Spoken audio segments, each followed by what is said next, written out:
Hey everyone, it is your Tuesday night show, Nights with Ping. Good to see you all. As you can see in the title of the show, we spoke about Kelly is it Paduchowski? Uh, I want to say it right. Yeah, we spoke about Kelly going missing yesterday. Her husband has been arrested, and whoever guessed that, I think he did a good job. It didn't really make a lot of sense yesterday. We had to look at the area, we had to look for any swimming locations nearby, and it didn't really make a whole ton of sense. Well, there are updates as of today, and yep, her husband has been arrested, but not over what you think. He hasn't been arrested for, like, murder or anything. He's been arrested for it's assault or, like, a battery charge on her, but not for anything like, ending her life or anything.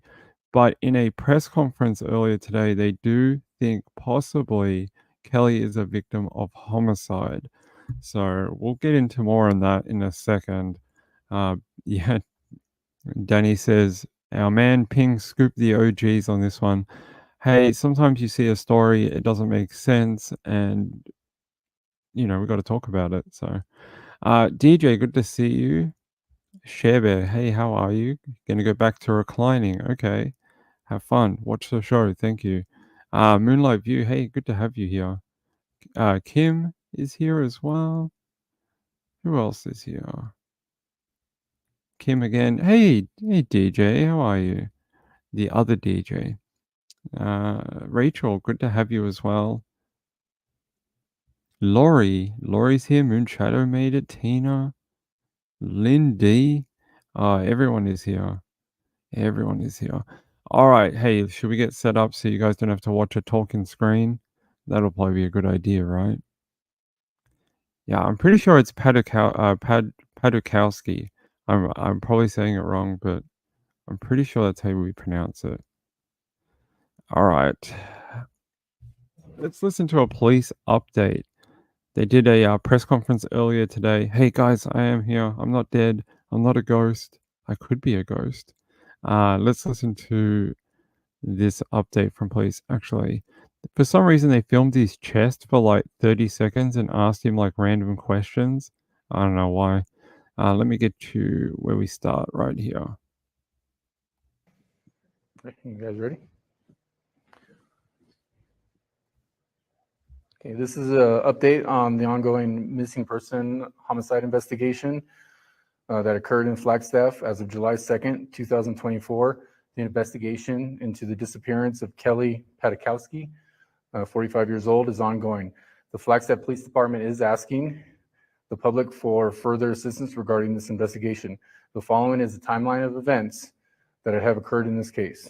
On June 30th, 2024, cell phone data from Kelly's phone placed it in the area of Schultz Creek Trail around 10:20 a.m. Daniel Pakowski was observed in the same area around 11:30 a.m.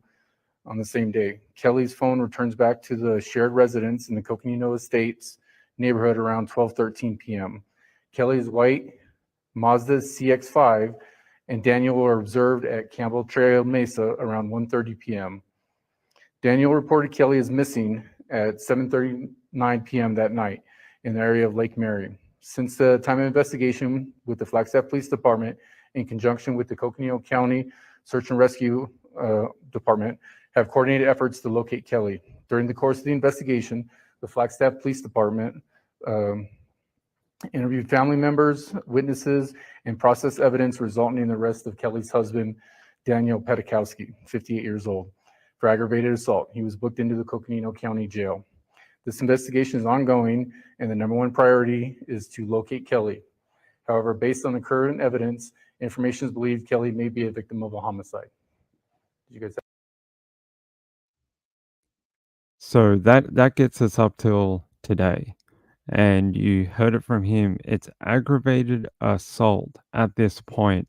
I have another source here that says further charges could be pending right now. So we'll see. Let the investigation get to where it has to go. Hey, Jason, how are you? Good to have you. We'll see what happens with that. They're probably trying to build and well, the first aim is to find her. That's the be and end all.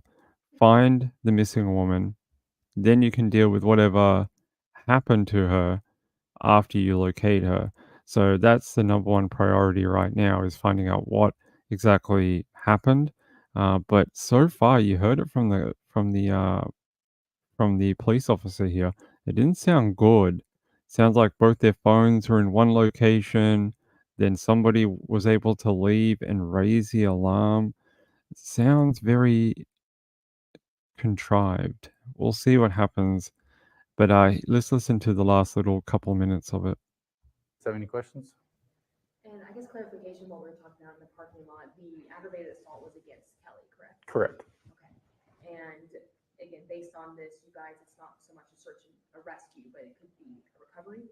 That is what we believe at this point, yes. Can you tell us anything about the investigation as to what led you to the aggravated assaults and that information? Witness statements and evidence that was located at the residence up to this point of the investigation. You can tell that you put Something occurred, yes. I guess, and just making it clear, you guys are connecting, or is there a connection between the husband and the homicide? Yes, he's a suspect. Okay. And do you know what degree the aggravated assault was? Is this just accounts from the family or? It was from witness statements. Is he's in custody right now, and is he going to stay in custody? Yes, he's held on a bond right now, and he is in custody at the Coconino County Jail. When can we expect another update? As soon as we get more information from the data that they're trying to collect right now. So he said, witness statements and things they found at the scene. I mean, that could be a multitude of things. They're keeping it very, they're giving out some information. Yes, we believe the husband is the prime suspect in his wife's disappearance and most likely murder. And no, we won't tell you why we think that. They're kind of just giving out little bits of information where they think it's possible, but not too much.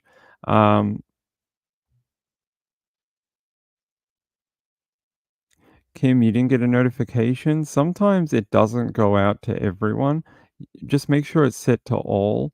If it's not set to all and it's set to personalized, it'll only give you a notification sometimes, like once a week.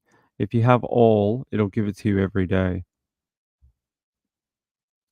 Well, we don't 100% know, but it sounds like from what the officer is saying here, something happened. There was some sort of you know, I don't know what the word you want to use, but there was something there that they are alleging an assault occurred, and then the wife is missing.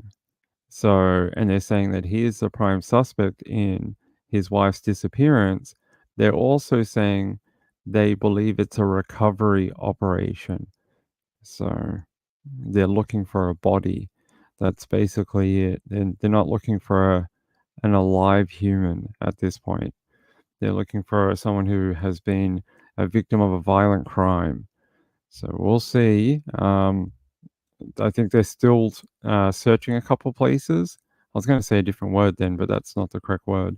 Yeah, it says here Daniel has been arrested on suspicion of aggravated assault against his missing wife, Kelly, who may be the victim of a homicide.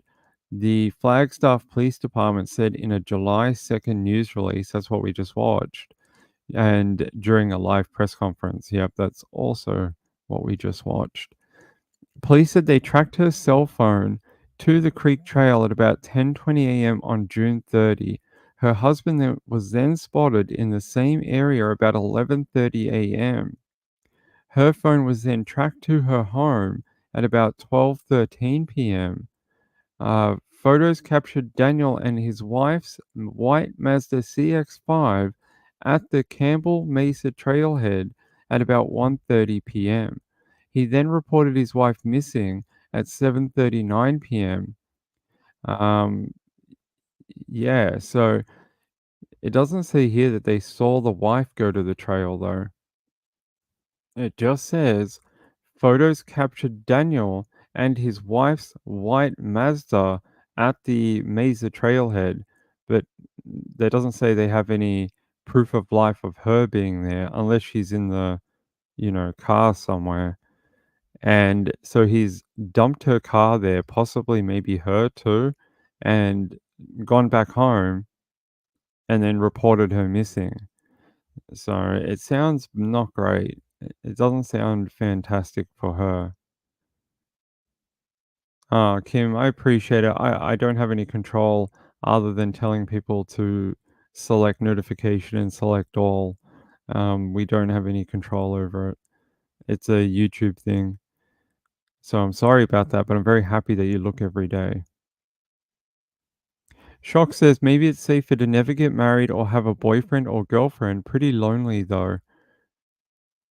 I think we're probably going to find out there was some sort of,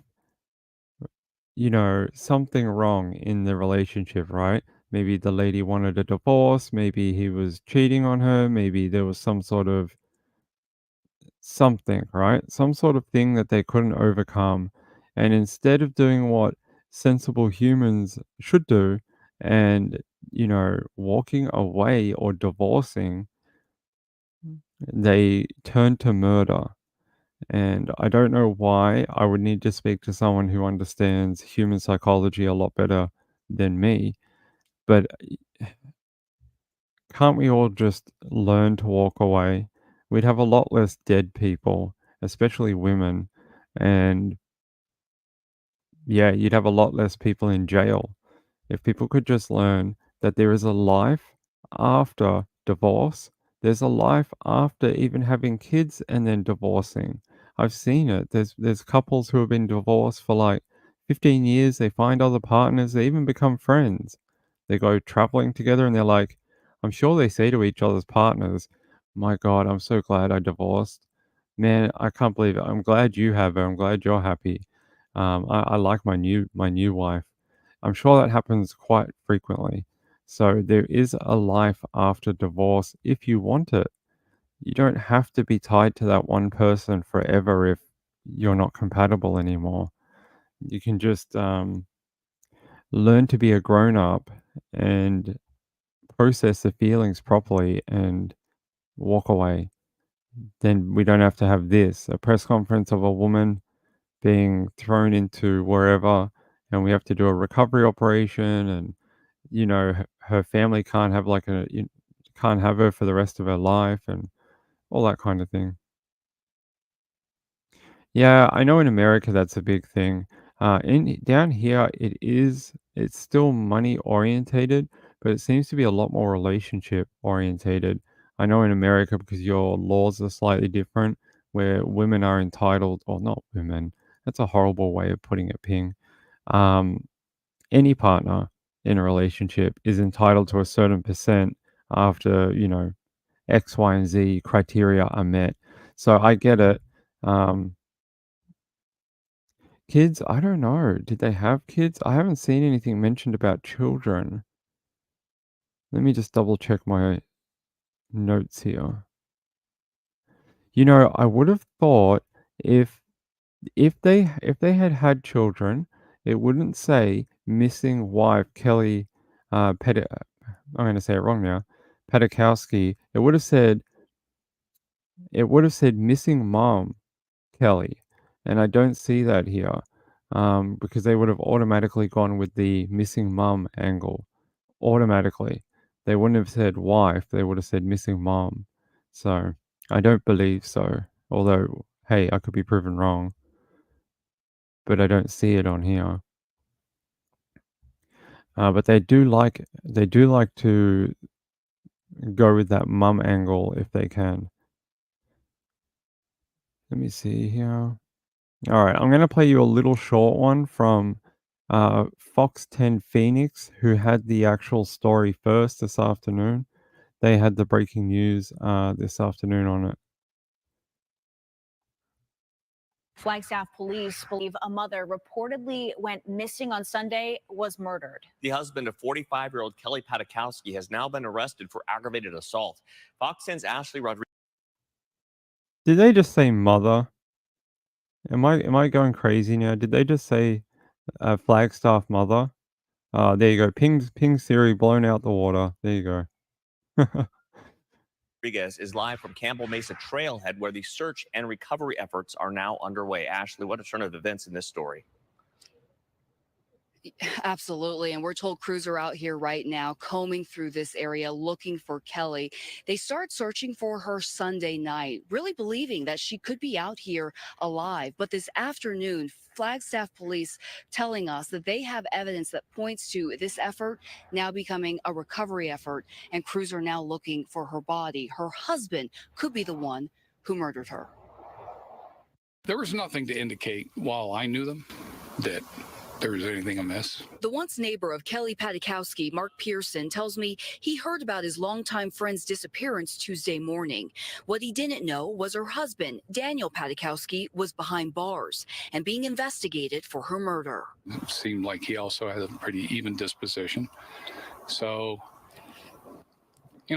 behind closed doors, who knows? It's behind closed doors inside the couple's shared home in the Coconino Estates. Flagstaff police say they found evidence Daniel assaulted her. Something occurred. Exactly when the alleged assault happened is not clear. But police say the timeline of Kelly's disappearance began Sunday morning, all within a matter of 3 hours. On Sunday, June 30th, the 45-year-old's phone shows it was located in the area of the Schultz Creek Trail at 10:20 a.m. Her husband, Daniel, was observed in the same area an hour later. Then her phone returns back to their home around 12:13 p.m. Her white Mazda CX-5 and Daniel are both observed at the Campbell Mesa Trailhead around 1:30. You can see the photos of Daniel at the trailhead here. It was around 7:39 p.m. that night when police say Daniel reported her missing in the area of Lake Mary. The search and rescue begins. This investigation is ongoing, and the number one priority is to locate Kelly. However, based on the current evidence, information is believed Kelly may be a victim of a homicide. Very sad update there. And we learned that Kelly worked as a solar panel specialist. As you mentioned, she is a mother. They tell us that she has 2 children currently staying with family members. As for the crews out here, they're going to continue their recovery efforts tonight. And Daniel. I really would have thought that they would lead with that. They normally do. They really like to lean heavy into she was a mom and she's missing and her children need her and that type of thing, especially in this type of case. Very odd that it's almost an afterthought. Like they just mentioned it at the end. They're just like, oh yeah, by the way, she has like 2 kids. Oh, they're staying with, who cares? They're at family members or something. It's really odd. I don't normally see that when a woman with children is missing. It's normally like that's the focus point is that she has two children. They miss mom and help find mom, that type of thing. Yeah, interesting. Yeah, 2 children. Isn't that very sad? I hope they weren't in the home during whatever happened, whatever the police could find. I hope they weren't in the property at the time. It says here, that's interesting. How old are they? 40 something, right? No, 58. Okay, all right. I see what might be going on. 58-year-old Daniel, 45-year-old Kelly. So there is a 13-year age gap between Daniel and Kelly. If she has children, maybe they're a little older. Maybe they're a little older. That's the only thing I can think of. I don't have anything about, like I said, all the articles I have right in front of me, I have 4 of them. None of them mention that she's a mum. Not one of them. The only reason I heard it is because we both heard it on that Fox 10 segment. Not any of these mention anything about children. I mean, I get it. They might be minors, and you're not supposed to talk about it. But let me see. Kelly. All right.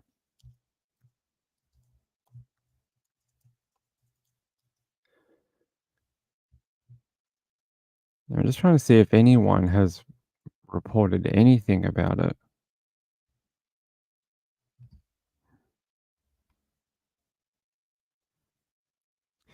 No, I don't. No. Maybe as time goes on, we'll find out more. I mean, it's not for us to know either. It's personal details, and their name should be kept private as well, especially if they're minors. You know, they may have just lost their mom, and their dad may be in a lot of trouble for hurting mum. So we should be wary of that fact as well, that they deserve privacy. Hey Tina, how are you? Good to see you. It happened in the home. I just don't know if they were there or not. So it's early days in the investigation. Yesterday we thought we're just looking for a missing person who had gone out and done exercise and then, disappeared. And now we think it's completely different. It's now possible, or maybe a homicide, a DV related homicide. They're scheduled another press conference for tomorrow, so we'll find out more. And if they found anything inside of the trailhead tomorrow during that press conference. Yeah, if they could find her,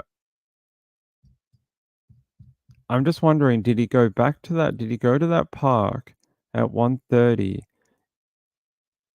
If he had her to be able to, I don't want to be crude, but if he was going to dump her in the park, they were able to capture him on photo. You saw it in the article, right? In the video.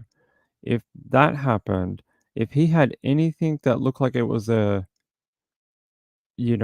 something you could put a body in, don't you think they would have already had a good idea of where she might be or how he disposed of her? It just, here's that photo they captured. That looks like a racing bike or something like that. That looks like it definitely, some sort of yeah, not a trail bike, a road bike. That looks like a road bike. He's wearing, that looks like that lycra bike riding stuff, possibly, and something. So if he had a container of any sort, I would have thought they would have seen it in this type of footage, or cameras that capture you when you come into a national park type thing. We need 20 more subs. Wow, that'll be pretty cool. I hope we get it. That'll be awesome. That'll be a fun time. Hey, maybe for 4th of July. How cool will that be? That would be awesome.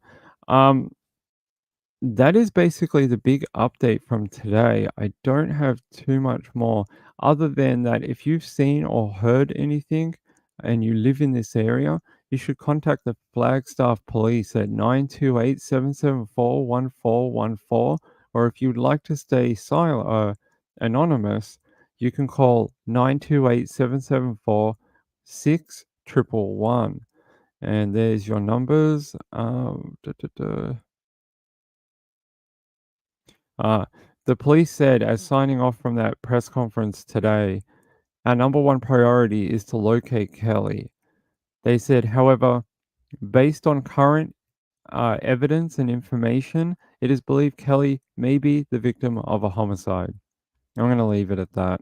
I'll bring more on this story when we have it.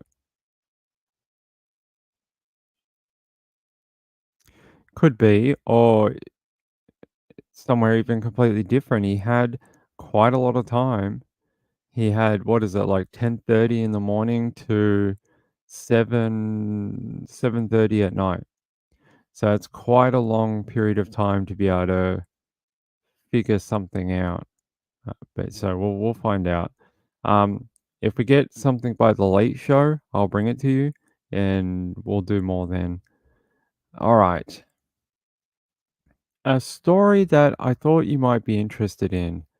Apparently, the Collin County Sheriff's Office has released information that reveals a minor has been identified as the suspect in numerous swatting incidents and bomb threats in several Texas cities, including Tyler, as well as in 9 other states in the USA.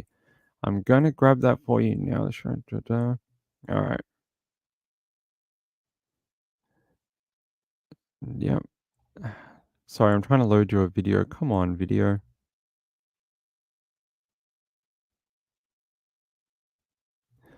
Uh, da, da.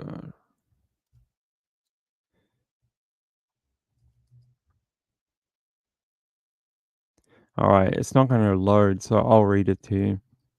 It says the sheriff's office did not share the juvenile's age or location, though they did reveal that they say they executed a search warrant on Saturday in Smith County. They say that over 100 locations were identified as targets of the suspect's dangerous hoaxes.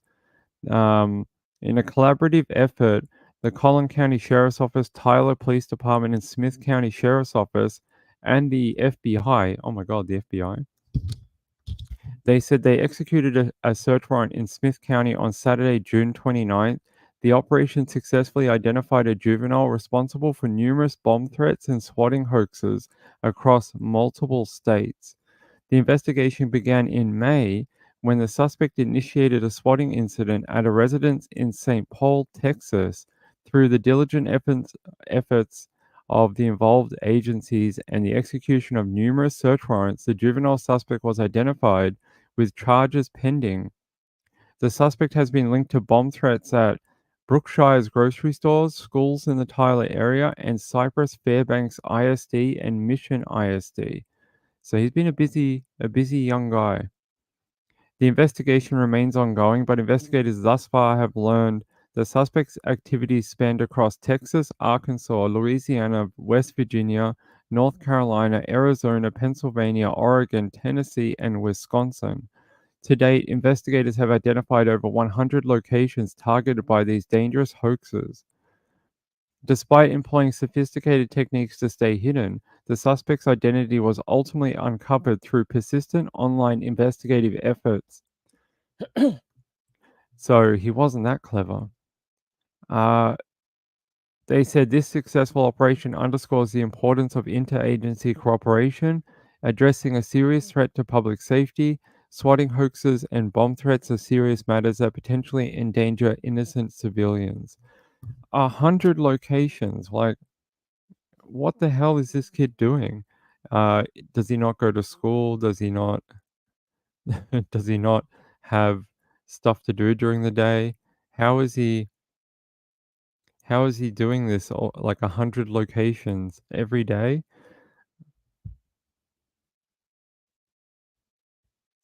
A guy was arrested for pushing a 74-year-old woman in front of in San Francisco. Yeah, hold on. Let me see if I can find anything else about this swatting incident. If they did one here. Wait, it started in May. Okay. Let's see if we can find the original one.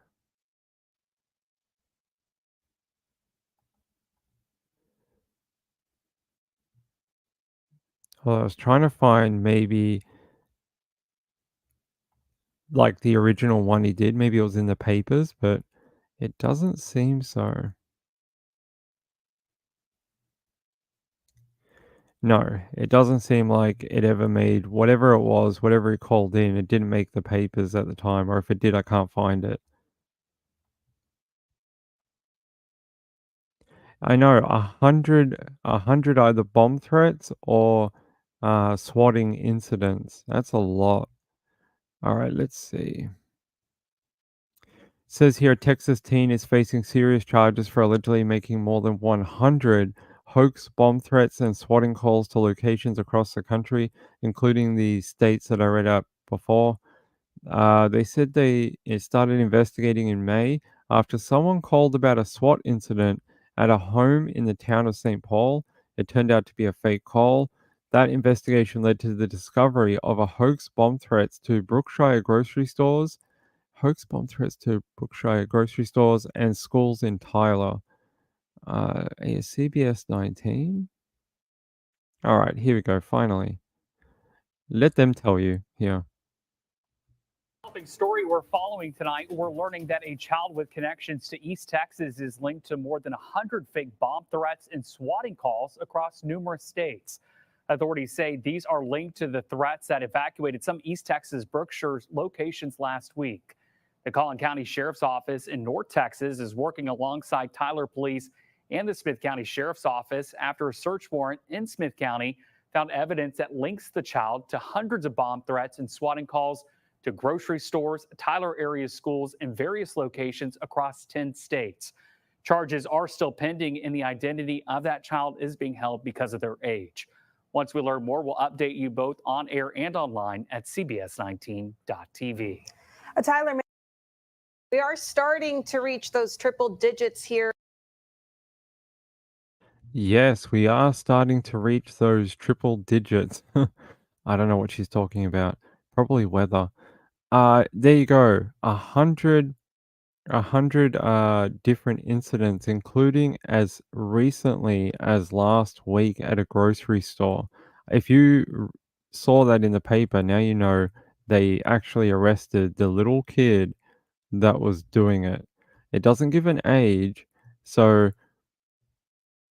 I suspect he's probably under 15.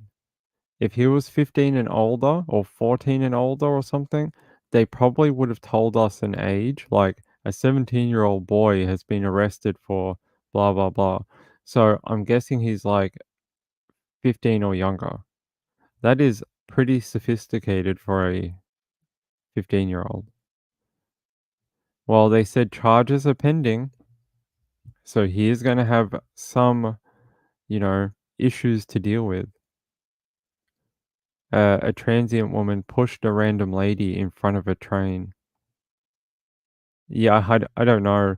Well, he doesn't need to get around. He just calls from the computer or a mobile phone, a burner phone, and puts the call in and says, blah, blah, blah, at 123 Street. There's a person there willing to kill his wife or whatever. You better get there in a hurry. And if it's the other one, he rings up and he says, "Oh, I've put a big explosive thing here in X, Y, and Z place, and you better get there in the 30 minutes, or if the bus goes below 90, it'll blow up." Yeah, but not funny. There's been a bunch of YouTubers who have had this type of thing happen to them, including one who was even swatted on an aeroplane. They called in a fake, you know, B word. They called that into an aeroplane that he was on, and he ended up getting dragged off the aeroplane by, Secret Service and blah blah blah, whoever, and ruined his life. Ruined his life for years because they kept doing it anytime they could figure out his location. Really, really awful. But I'm glad the police are starting to crack down on it. They're starting to figure out how to trace him, and they are taking them very seriously now, which is it wastes their time too. What if they broke into a home and it was just like the wrong moment in time? What if they called in a husband and wife, he's going to kill the wife or whatever, and they break in and there's a husband and wife who really are arguing over, minor things, and they end up shooting the guy or something because they walk into it thinking, "Oh my god, we found it, it's real." And they end up shooting the guy dead. I mean, and it's not even a real call. So, I mean, people have been killed for less with police departments breaking into homes for different things or the wrong home. So, we're probably lucky no one has been shot and killed so far.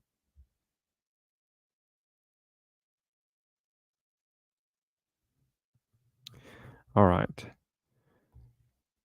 Let's get you to another story. I wanted to bring you that because we often cover swatting type incidents on here. We've covered a few, including another young kid who was wanted by the FBI about 2 months ago, but they ended up tracking him down. The US Marshal Service got him. All right, let's see. So I wanted to see if we had an update on. There was a woman yesterday we spoke about. Her last name is Smiley. She's Valerie. Yeah, Valerie Elder Smiley. So I learned some new information that apparently she suffers from a medical condition that leads to memory loss. So maybe they're thinking maybe that's why they can't find her right now. Maybe she's having a medical episode. So I'm just going to grab her story for you.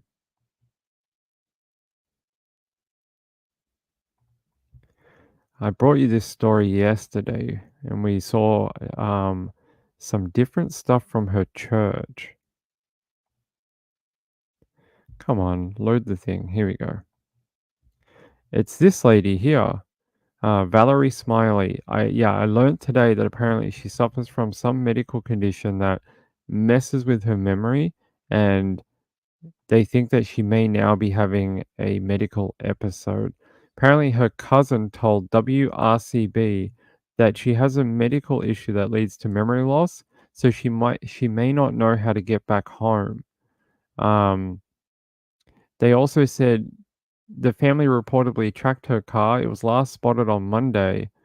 Smiley's cousin claimed her car traveled through Monteagle before returning south and heading towards I-75.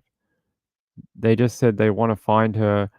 Her Georgia license plate on her 2004 Ford Expedition is 079BFQD. So if you're in that area near Chattanooga or Tennessee and you see this woman on your screen or her vehicle, call it in, please. Her family would like to find her and get her home. All right, so we get to a different story. That's your little update about her. Okay, woman spotted at trailhead. We've already done that one.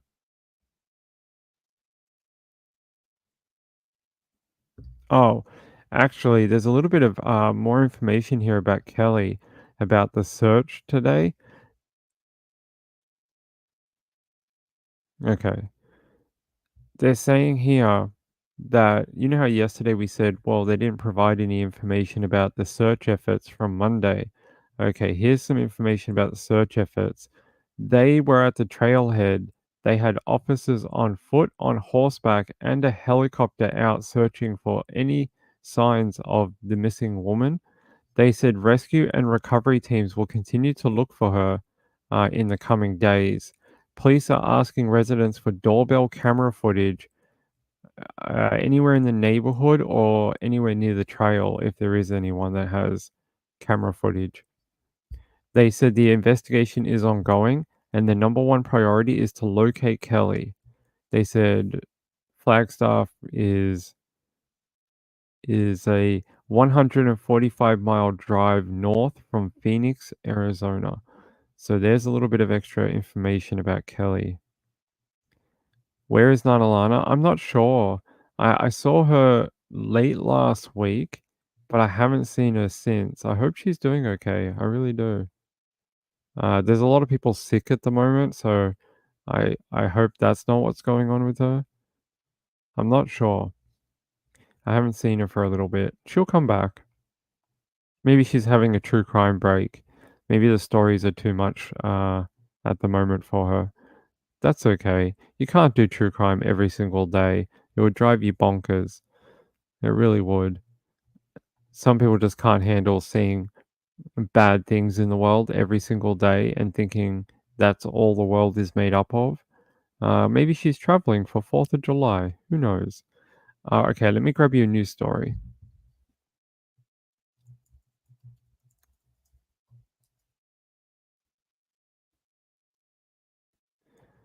Let me grab you a news story.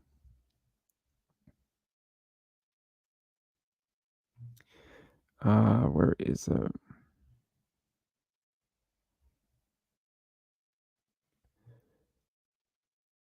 Okay. There we go. So there is some information update on Dylan Rounds. I wasn't going to do it, but I had 2 emails from people today wanting me to give you an update on it because the killer was sentenced today. So I'm going to grab that. Where is it? Yeah.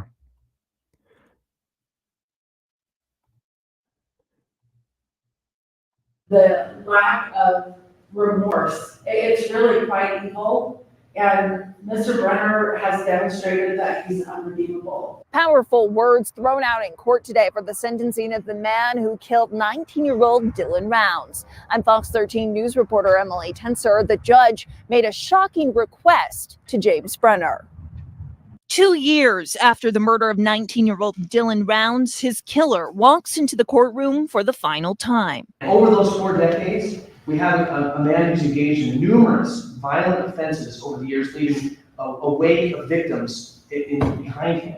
James Brenner gave up the location of Dylan's remains in western Utah back in April in exchange for a plea deal dropped to second-degree murder. Dylan helped you out so many times, whether it be hauling sugar beets or potatoes or whatever, and this is how you repay him. At his sentencing Monday, it was revealed he blames Dylan for the murder. You don't have the balls enough to look at anybody in the eye or even look at anybody. Turn around and look at the people who you affected. Judge Brandon Maynard then made a shocking request. I will ask Mr. Brenner, if you would, I would like you to stand and I would like you to face them. But Brenner declined. You would think having to be the last time he has to face us, he would have done that. He was sentenced up to 30 years, and the judge said he'll tell the parole board to keep him in prison as long as they legally can. Where Dylan, he was going to build something, and he still is. Monday won't be the last time you hear Dylan Rounds' name. The family launched Dylan's Legacy a few months ago. It's an organization to help those also with missing loved ones. His parents are already working with state legislators in both Utah and Idaho to make some changes in the upcoming sessions. Reporting in Brigham City, Emily Tenser, Fox 13 News, Utah. Well, at least it brings an ending to that particular case. I think it's a very sad ending. I don't believe Dylan's family should have had to wait so long. They waited an extraordinary amount of time to be able to bring their son home. And it was only for that selfish loser's own personal gain or whatever to keep them in that suspended state of just trauma for so long because of, it is very upsetting. I wish they could have done even more to, to punish that guy. Dylan didn't deserve any of what and I hate using that word deserve. No one deserves to be bashed or killed or whatever. But, he was just a young kid trying to do his own thing, make his own farming thing, take after, people he idolized. Ridiculous that he had to die that way. Hey, Vicky, that is very sweet of you. By the way, it is the start of a new month. That means we'll have a brand new video tomorrow. Yeah, we'll have a brand new video, ending video tomorrow. I want to thank all the people. If your name was in that ending video for the past 4 weeks, I very much appreciate it. And all those people and others, people who like the channel, leave a comment, come here every night and just view the video. You help as well, and I appreciate it. The people at the end in that ending video directly support the channel month in and month out, and I really do appreciate that. Thank you. Burnt Popcorn says, Ping, I got your flu last week, having a hard time getting over it. I can tell you that it took me about 2 weeks to fully sort of get back to normal. It is a brutal cold, one of the worst I've ever had, and it takes ages. It's not like a 5-day thing. It's 2 weeks. The first 7 days are the hardest, and then the next week is sort of niggly things that take a while to clear up. brutal. The first 4 days, I felt like I was hit by a literal truck. I couldn't move properly. Walking was hard. It was awful. So I get it. I hope you feel better soon, Burnt Popcorn. I really do. Um, I want to do the story that Mr. Dan Yee told us about. So here from KPIX 49ers TV out of San Francisco. The only reason I know that is because I watch KPIX during the football season. But they play a lot of the We are lot learning of the new football. information about an incident on BART that has shaken commuters. Police say a 74-year-old woman was killed after she was pushed into a BART train. A suspect has been arrested. This all happened at the Powell Street BART station, and Kevin Coe is live there with what we know about the victim. Kevin? Liz, just within the last 20 minutes, we got in touch with the 74-year-old woman's nephew. Here are some pictures of her that he provided to us.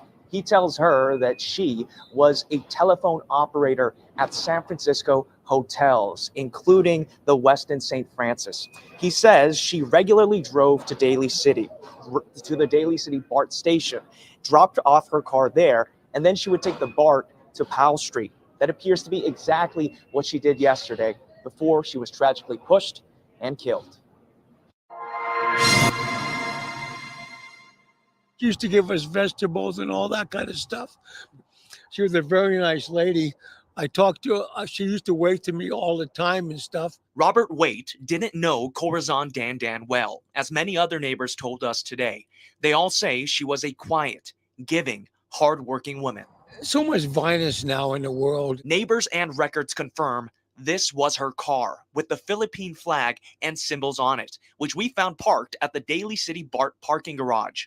BART police tell us Dan was pushed into an incoming train just after 11 p.m. last night at the Powell Street station.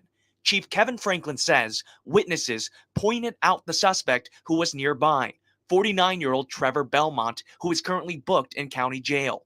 Court records show Belmont has a lengthy criminal history. Since 2013, Belmont has been involved in nearly 24 criminal cases in San Francisco, as well as several misdemeanors in Alameda County. We're working very hard to make BART the safest way to travel around the Bay Area. We've increased the presence of our uniformed personnel out and about in the system. This is the first homicide of the year, and I just want to stress that this is an extremely unusual incident. I can't recall another incident where somebody was pushed into a train like this. Chief Franklin also says his department currently has 24 vacancies for police officers and 4 for dispatchers. They said they have only 24 vacancies. Do you know in Victoria where I live, they have over, I think it's 500 vacancies for police. I'm not joking. Over 500 positions or something that need to be filled. That is bonkers. 500 people they need for police in where I live. So his 24 or whatever doesn't sound that bad. Riders tell us they're shocked to hear about what happened and want to see more police presence at BART stations. Others tell us they only ride BART during certain hours. Oh my God, dude. Wait a minute, last night? Why about policemen down there? Where are they? We're not really from here, so we've been using it for the time we've been here, and we felt pretty safe. We don't use it late at night. We stopped using it around 6 p.m. Meanwhile, Dan's neighbors are remembering her as a kind person who was tragically taken away. She was very friendly. I talked to her all the time. She used to come up the house. Nobody cares about anybody, and it's kind of sad how the world is now. Dan's nephew also tells us that family members would tell her that it was too dangerous to take the BART, but she had been relying on her route for so long that she just kept taking it. He also says Dan was an incredible and independent person who moved here from the Philippines as a single woman. I know her family said to stop taking the BART transport, but what are you supposed to do when you don't drive and you live in a congested city area like San Francisco? Like, what are you supposed to do? Walk?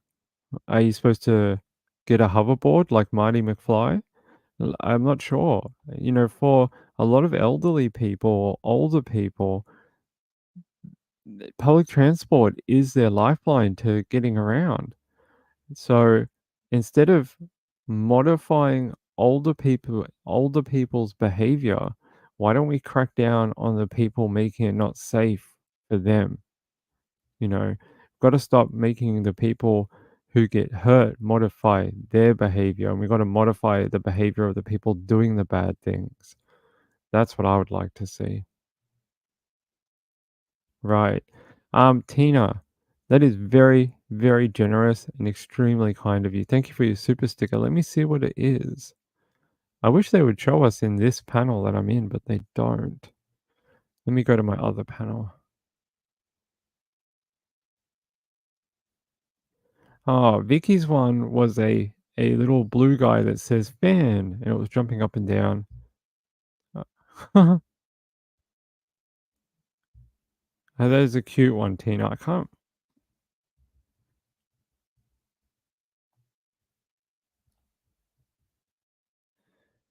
It says, you're number one. Thank you.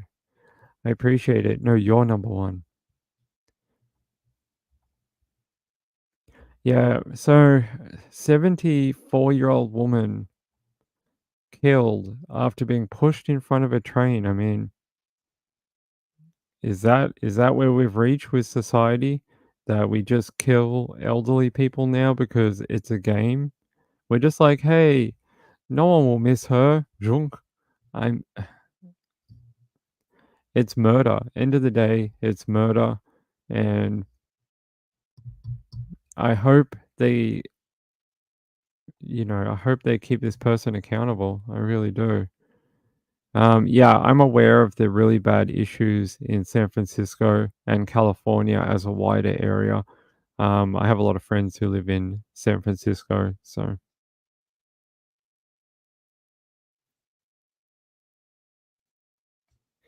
All right. Let's go to a different story, but that is very sad. Thank you, Dan Yee, for bringing that to us. I appreciate it. I don't think it matters if it's a crazy homeless guy or the dude wearing a Rolex and a suit. It's the same to me. I don't care if you're the person that lives under a bridge or lives in a $1 million home. You do this type of thing, you should get the exact same punishment.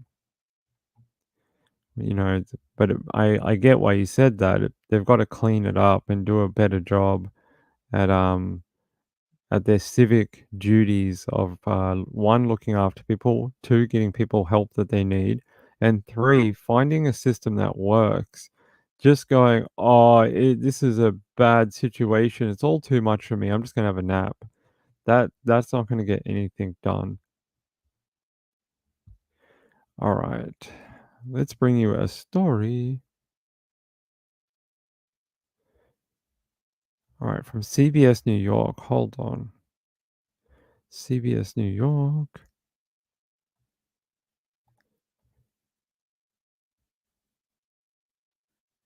All right, hopefully I can load this one. We've had issues with loading other YouTube videos recently, including right now for some reason.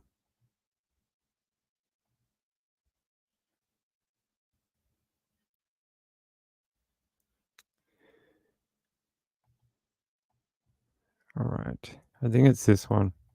On Long Island, we're getting new surveillance video showing the moment an SUV sped into a salon on Friday. CBS News' Jennifer McLogan is live in Central Islip, where the suspect is set to be arraigned. Jennifer. Cindy, good afternoon. We have requested our camera in the courtroom so we can all get our very first look at the Long Island man accused of drunken, speeding, driving, claiming the lives of 4 innocent people, leaving a community in mourning. 64-year-old Stephen Schwally of Dix Hills in the rear of this first precinct police vehicle just after being released from Good Samaritan Hospital, escorted into his arraignment for DWI, charges expected to be upgraded. My heart is broken. Just living in the community. And Alcohol just kills everybody. And new video posted by the Hawaii Nail Salon on Instagram shows that car speeding into the building like a bullet. The salon owner's nephew posted this video today asking for donations. My uncle passed away 2 days ago. My aunt is hospitalized with the store completely destroyed. They lost their only income. They have two really young kids, one a 5-year-old and the other 10-year-old. I'm reaching out for your support to help us financially. Late Friday afternoon, you could see the destruction left behind after police say Schwally drove drunk, killing 4 people in the salon and injuring 9 others. The victims pronounced dead at the scene include salon employees Jianka Chen, Maizi Zhang, and Yan Shu. It's insane. You would never expect this to happen. You know, they were like family to us. And it's just heartbreaking because you come here to relax, you know, to spoil yourself, to pamper yourself, and then this tragedy happens. The 4th person killed, 30-year-old off-duty NYPD officer Amelia Renhack, had been stationed at the 102 precinct in Queens. This man paying his respects this morning. I just lost a friend of mine's son from alcoholism. It's a disease. There is no doubt about that. But don't get in your car and drive. And you killed 4 people. New York City cop. She's 30 years old, just married in September. My son's a Nassau County police officer, my stepson. I worry every day that he's out there. We're learning more about funeral arrangements for Officer Renhack. Her police union telling us the wake and funerals to be held Friday and Saturday in New Hyde Park. Tonight at 7 o'clock, there will be a vigil for the victims outside the salon as we await for further developments in the suspect's arraignment here.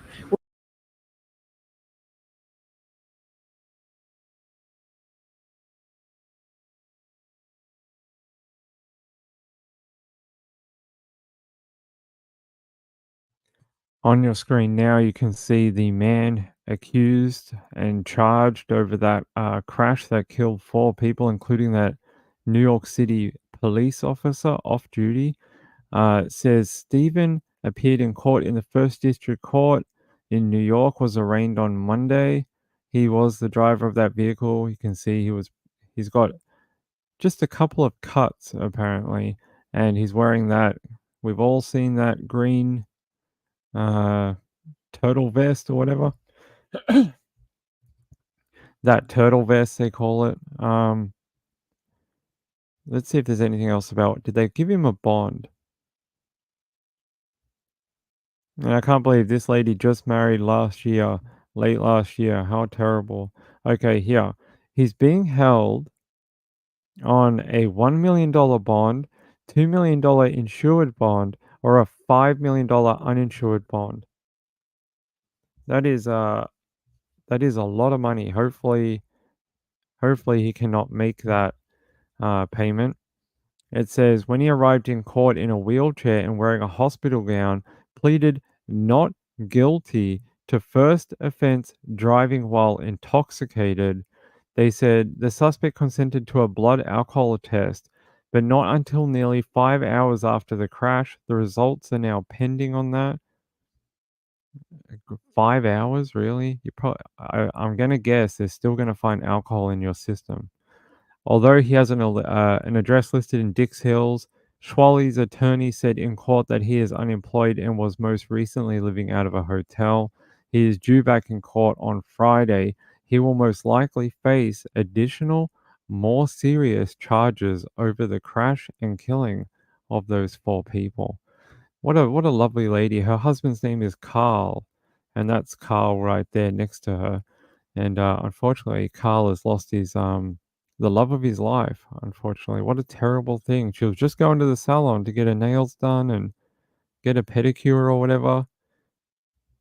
Terrible. New York. Yeah, how sad. They just got married last year.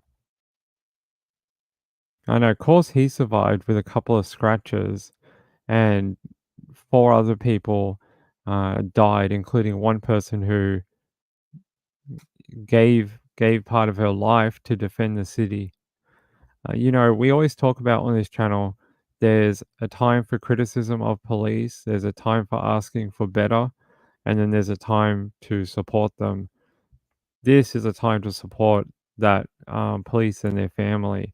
I mean, to lose someone in this situation is tragic, really tragic. And the fact this guy's so arrogant to plead not guilty, I mean, just shows you he doesn't understand the seriousness of his actions, right? What do you think is going to happen? Do you think they're going to be like, "Oh, you pleaded not guilty? Oh, of course, we understand. You fell asleep behind the wheel, and it was all in a big accident. Sure, we'll let you go home. You'll be all right. We'll find you not guilty."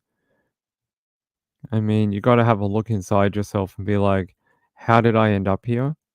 And how do I accept responsibility for my own actions?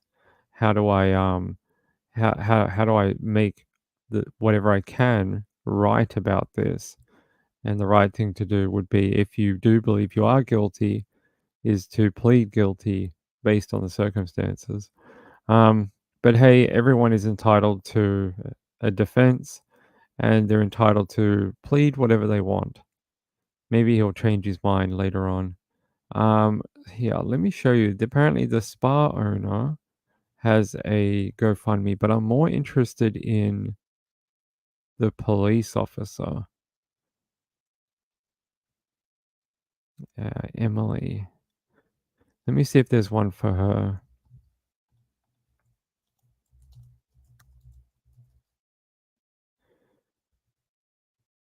I don't see one, but apparently Fund the First does have one for her.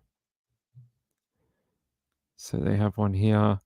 This is for Amelia Renhack. They've raised almost $50,000 of their goal to help support her family. That is pretty cool. And it's from fundthefirst.com, and that is for her family. The spa owner one, where is that? Here. They've raised about the same amount, about 50,000 as well. So that is nice to see the community rally around both of the families to support them when they need it. You know, they didn't ask for this; they were just trying to make a living, and some person just crashed through the front of their shop.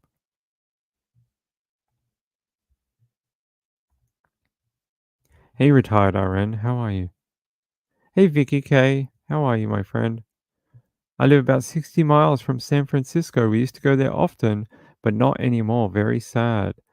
I know, as a 49ers fan, I love the city, but it has changed over 20 years for sure.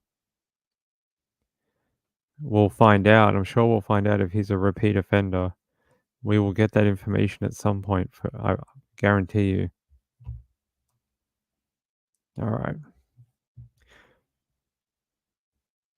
Tina says, my nephew is NYPD. I know, it's bad out there. By the way, I hope he's safe out there. I really do. Yeah, where's Moonlight View? I can't see her sometimes. Oh yeah. Okay, shall we do one more? Hopefully by this afternoon I'll have more information on the lady in Arizona. We can look more deeply into it on the Late Late Show, okay?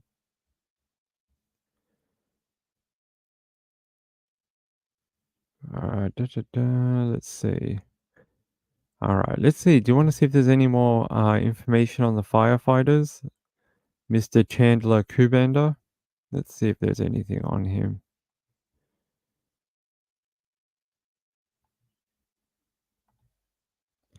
Let's see if I've got an update from the fire department. Not fire department, the police department. 8 hours ago? Can't use it. I really am gonna have to get that VPN set up. It's getting every week more and more news stations in America are geo-blocking people outside of the US. Here's a little update from last night, I think. I don't think it contains much new, but it is the one from WJCL 22 ABC. But we begin tonight with that breaking news, sad news. Hinesville police say the two missing Liberty County firefighters were found dead in Tennessee. Reagan Anderson and Chandler Kubander were both found inside Anderson's vehicle on Hollow Road in Cosby, Tennessee. Their bodies have been sent off for an autopsy. The Tennessee Bureau of Investigation says the investigation is ongoing. Cott County is nearly 400 miles north of Liberty County. Police had said early on in the investigation that they might be heading towards Gatlinburg. That's about an hour west of where they were found today. The pair had been missing since June 24th. Family members say the two firefighters were romantically involved for years, but recently broke up. The saga seems to have begun last Saturday. That's when Anderson, according to Pooler police, confronted Kubander at Olive Garden. He was on a date with another woman. She was arrested after keying his car. The following Monday, Kubander told his mom his ex-girlfriend Anderson wouldn't stop blowing up his phone. Less than 2 hours later, video shows Kubander leaving the gym but not returning to his car. At that same time, Anderson's car was spotted in the same lot. But by Wednesday, Hinesville police alerted the public about the pair, saying their last known location was Cosby, where they were found this morning. We're continuing to press officials at the TBI and the Cott County Sheriff's Office to learn more. In the meantime, you can find all of our coverage of this story on our website, WJCL.com.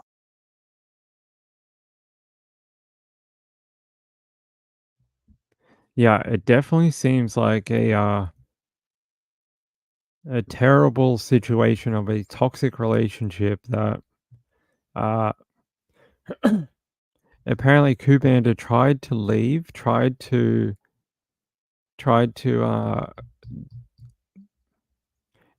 end, even tried to move on with another woman. He was on a date, but the other person could not let go, and now we have a dead man and his ex-partner in a car in a far away from where they came from, deceased. I hope we find out more information, and we really do need to keep it publicized.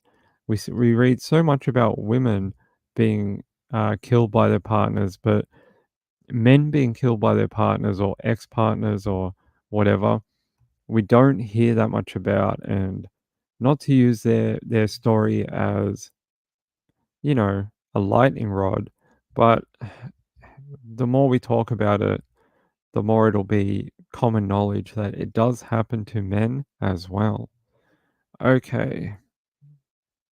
Let's see what else I got on my list. Da, da, da. Okay.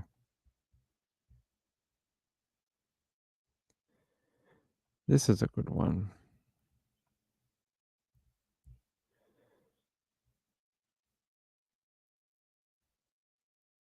So let's talk about the U.S. Marshal Service. Hopefully I can get a video for you. The U.S. Marshal Service had sort of like a press conference the other day. I'm just trying to find a video we can use. Okay. Warning, this story does have details of children in bad situations, okay? All new at 11, 4 weeks.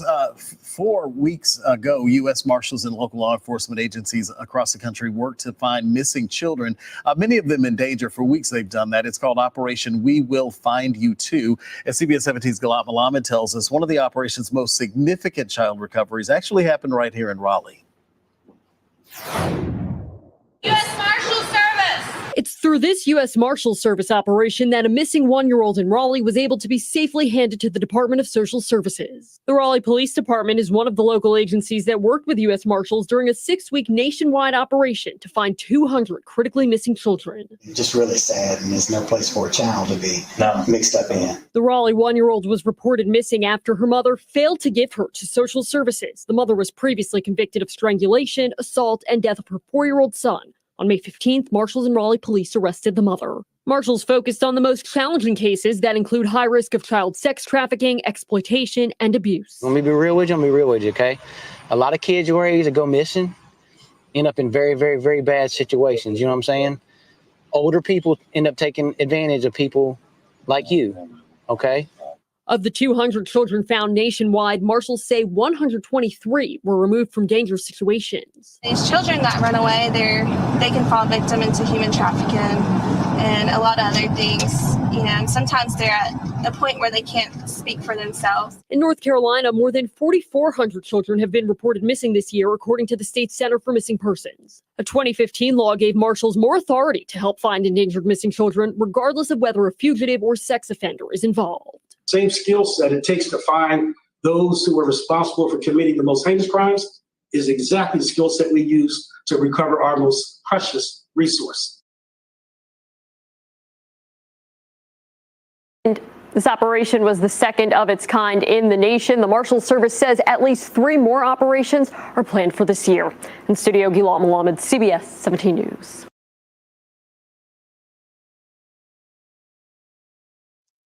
What a name for an operation. We will find you too. I like that. We will find you too. 200 children of the most vulnerable and missing. I like that. Let's see if we can find their official thing for it. I'm sure they have one. U.S. Marshals. I'm sure they put out an official press release. They like to do that.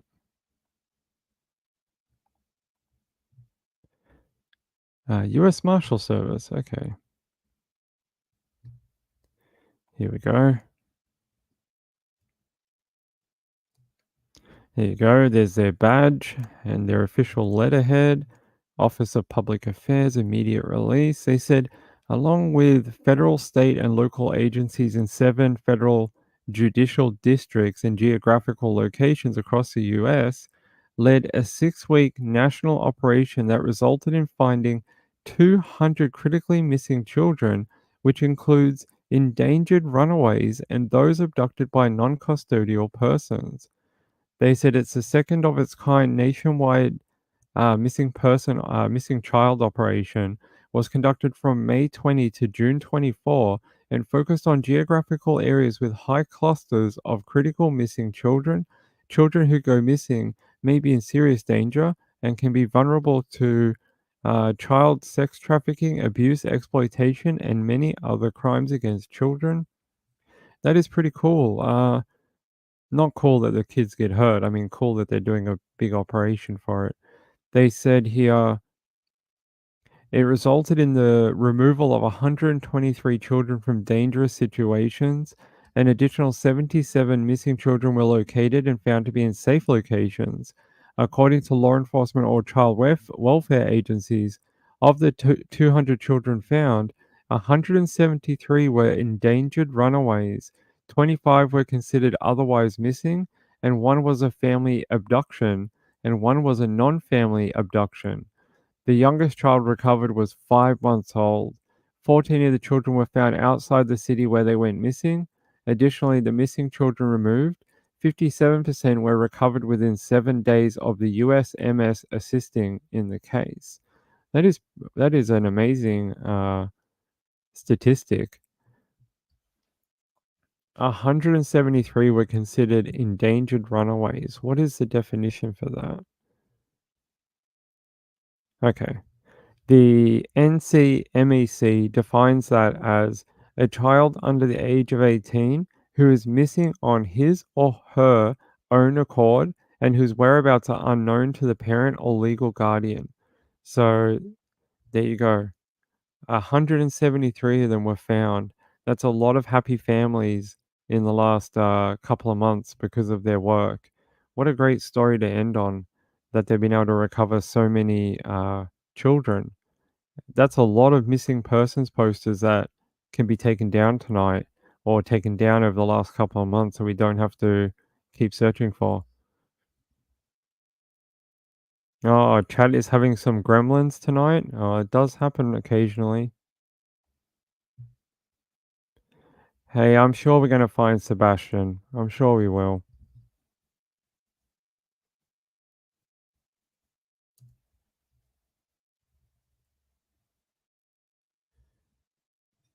Hold on, Sebastian.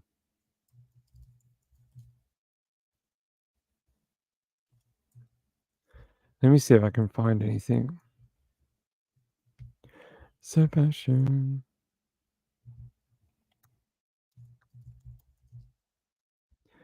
Oh, okay.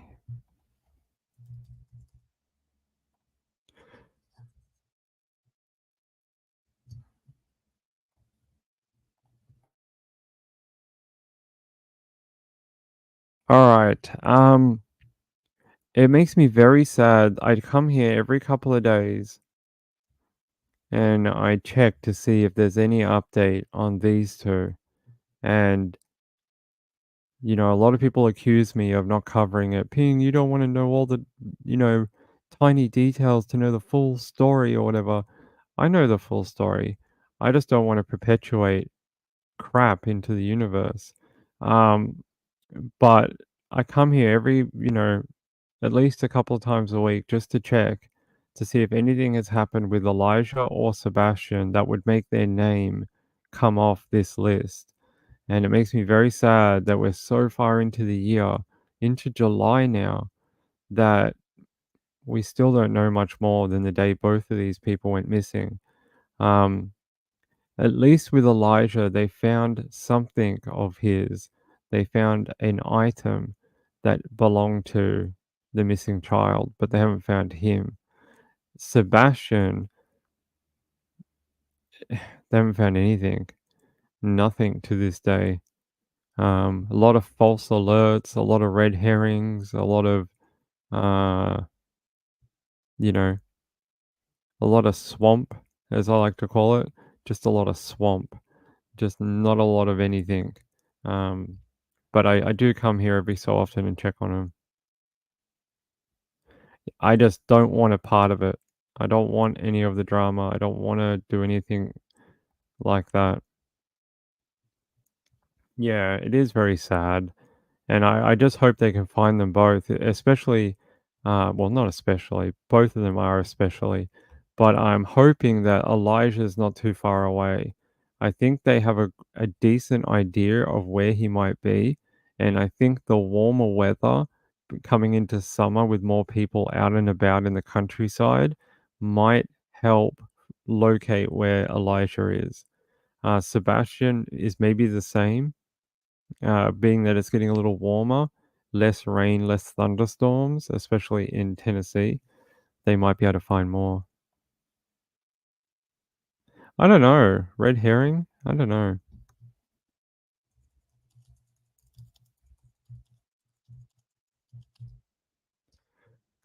Its actual origin of the term seems to be an article written by an English journalist in 1807.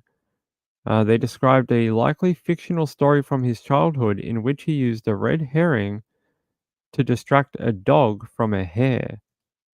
Okay, that's a weird way of getting a word into our lexicon. Rachel, yeah. I mean, I think Trish has her reasons for what she does.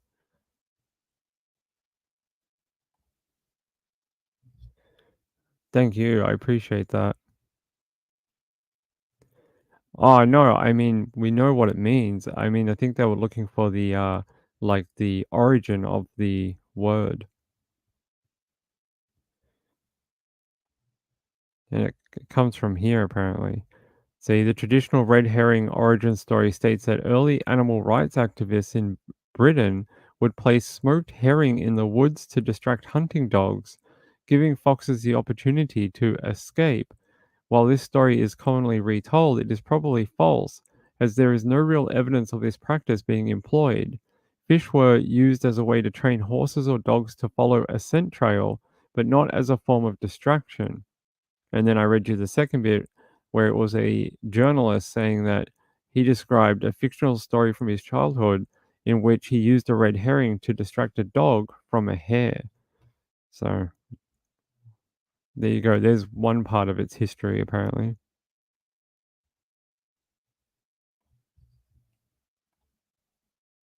Hey, Penguin. I hope you're having a good night. She has agreed to a plea deal, and she's going to change her plea. So that's happening next week. We'll know more about that next week. Next week, 2 weeks, I think. Hold on.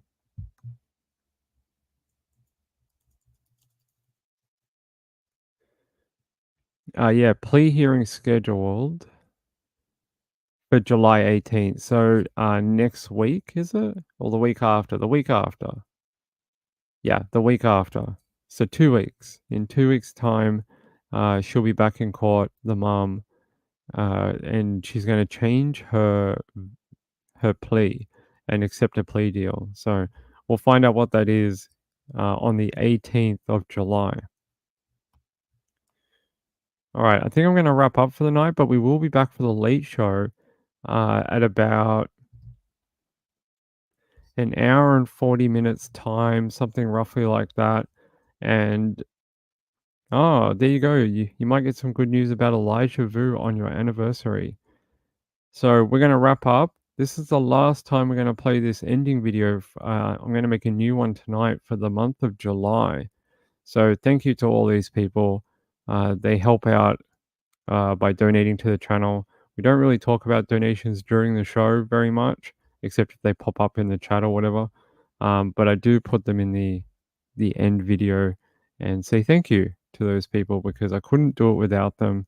And I couldn't do it without the people who show up here every single night and use the chat, leave a comment, like, or just somehow interact with the channel. It is very much appreciated. It helps more than you know. I'll be back in about an hour and 40 minutes. Have a great time if you're heading to Trish. If you're heading to another channel, have a great time with them. And we'll be back a bit later today. I'm going to keep looking into this missing woman in Arizona. Hopefully by the time we get back, we'll have more information maybe, okay? I'll see you then for the late show. Bye. Bye.